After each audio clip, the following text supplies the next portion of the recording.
Assalamualaikum warahmatullahi wabarakatuh. Berjumpa lagi pada saya pada kesempatan kali ini. Saya Fatin Muhammad Madudo. Kita akan membahas mengenai kelanjutan dari mata kuliah permesinan kapal di Teknik Perkapalan UPN Veteran Jakarta. Oke, selanjutnya kita akan membahas mengenai diesel engine. Tapi sebelum kita membahas diesel engine, saya akan sedikit demonstrasi untuk menunjukkan bagaimana diesel engine ini bekerja dengan simple. Oke, di sini saya mempunyai ini dinamakan korek ya. Kalau orang umum biasanya ngomongnya korek api, tapi nanti saya akan punya video lain. Kita namain juga mungkin ada korek. Sekarang di sini sistem kerja dari korek ini seperti hanya sistem kerja pada diesel, yaitu basicnya adalah pembakaran atau kita sebut dengan combustion dalam bahasa Inggris. Prinsipnya sama. Pertama kita mempunyai bahan bakar, yang dimana bahan bakar ini ada di dalam tangki korek ini yang bisa kita lihat di layar yang saya pegang ini.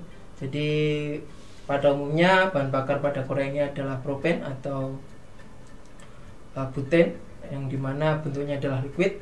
Jadi ketika kita memompa dengan menggunakan pompa ini, kita buka tekan, maka bahan bakar yang berupa liquid nanti akan langsung menguap karena tekanan atmosfer, lalu jadi uap. Jadi di sana akan ada bahan bakar yang keluar. Yang kedua, yang pertama tadi kita punya bahan bakar, yang kedua kita mempunyai namanya oxidizer, atau biasa contoh yang paling mudah adalah oksigen. Dimana kita tahu di ruangan ini atau di kelas ini, dimanapun itu oksigen selalu pasti akan hadir. Jadi sangat mudah untuk menemukan oxidizer di lingkungan kita. Yang ketiga, kita mempunyai heat source atau sumber panas, di mana pada kasus korek api ini sumber panasnya terdapat dari percikan krek-kreknya ini. Ini saya contohkan bunyinya. Nah, dengar nggak suaranya? Nah, terdapat suara krek-krek dan sedikit percikan api. Oleh karena itu, ketiga komponen tersebut itu kita bisa kasih nama itu segitiga api.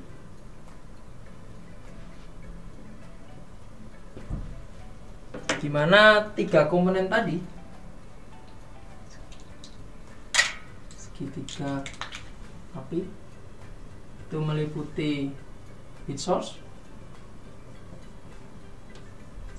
lalu kita memiliki oxidizer, dimana oksidasinya pada umumnya adalah oksigen, lalu kita mempunyai satunya adalah fuel atau bahan bakar, dimana pada kasus korek api ini tadi ada bahan bakarnya berupa propen atau buten dalam bentuk liquid. Sekarang tiga hal ini adalah basic dari combustion. Ini yang nantinya akan kita gunakan di mesin diesel. Jadi mesin diesel itu bekerja bukan karena ada dukun atau ada ahli hitam dan sebagainya, tapi ada kimiawi di sana, ada chemistry di sana, dan ada mekanikalnya di sana. Oke, kita bahas dulu apakah tiga komponen ini tuh harus hadir dalam suatu combustion.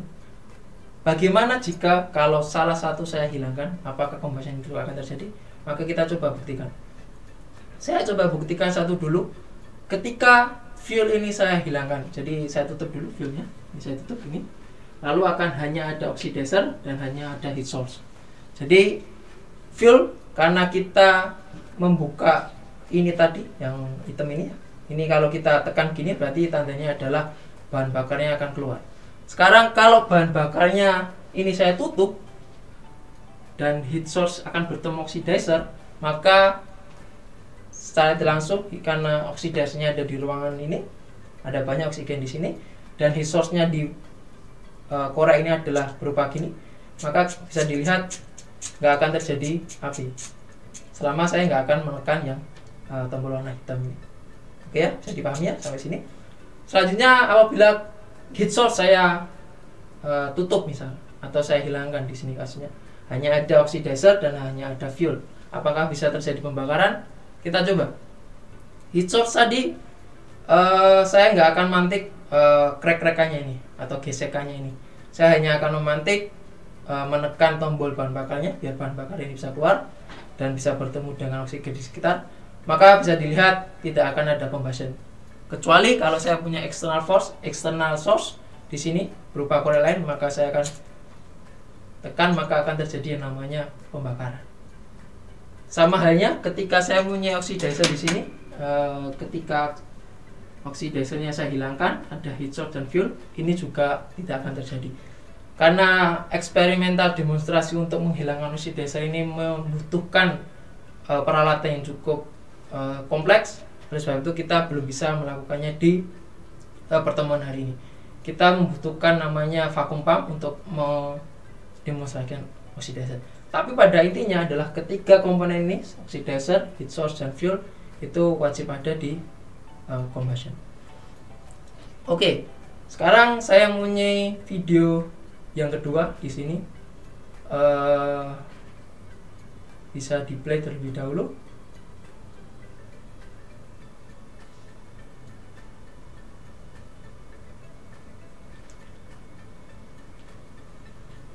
Oke, dua-duanya ini menurutnya sama-sama korek api, tapi ini yang menjadikan nanti ada perbedaan di jenis permesinan, terutama dalam bahan penggerak. Yang membedakan kedua korek ini yang saya bawa ini dengan yang ada di gambar tadi adalah bagaimana si oxidizer ini atau oksigen ini bisa bertemu dengan fuel.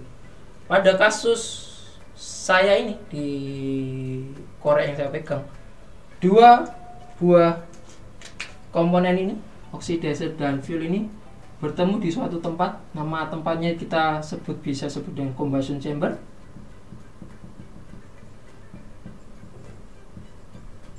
Nama tempat untuk terjadinya pembakaran disebut combustion chamber. Dan di mana kita tahu combustion chamber untuk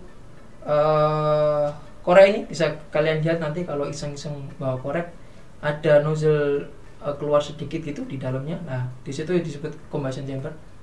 Nah, combustion chamber di korek ini terjadi di luar saat fuel dan oxidizer bertemu di luar hampa udara, tepatnya di tengah-tengah sini. Nanti kalian bisa cek sendiri-sendiri.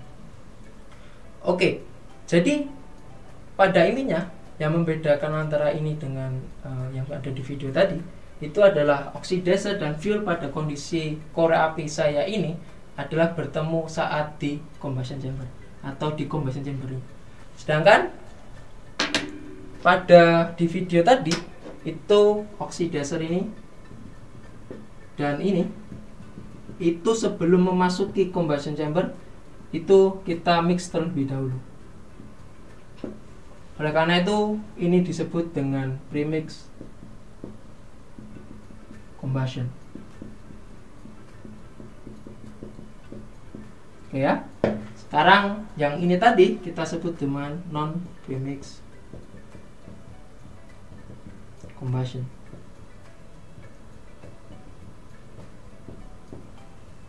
Oke, jadi apa perbedaannya kita sudah paham mengenai bahan bakar dan oksigen itu dicampur terlebih dahulu loh sebelum ke ruang bakar. Dampaknya apa? Akibatnya dari kita bisa memanipulasi itu atau merekayasa seperti itu, maka kita sekarang sampai detik ini kita mendapatkan teknologi yang bisa kita lihat di dunia nyata, yaitu aplikasi. Kalau di non premix kita mempunyai mesin diesel dan di premix combustion kita mempunyai sistem mesin bahan bakar bensin atau disebut dengan auto engine. Atau contoh yang lain adalah premix combustion itu ada di kompor kita di rumah. Kita tahu ciri khasnya adalah apinya berwarna biru. Sedangkan contoh-contoh lain dari non premix itu adalah mesin-mesin diesel, korek api ini sendiri, di mana apinya kita bisa lihat berwarna agak kemerah-merahan. Dari situ warna juga akan mempengaruhi temperatur. Oleh sebab itu kalau saya ditantang untuk memegang ini, saya akan berani karena saya sudah tahu temperaturnya berapa. Tapi kalau hal lain dilakukan oleh premix combustion, saya tidak akan bisa berani untuk melakukannya karena saya sudah tahu berapa temperatur yang akan dihasilkan dari premix combustion itu. Oke, dari dua komponen ini, definisi ini, nah ini jadi langkah awal kita untuk membahas kedepannya. Oleh karena itu, tetap nantikan video-video selanjutnya. Saya akhiri aja di sini dengan topik non premix combustion dan premix combustion sebagai dasar engine atau diesel engine atau auto engine atau permesinan itu bekerja di kapal. Sekian, saya tutup. Assalamualaikum warahmatullahi wabarakatuh.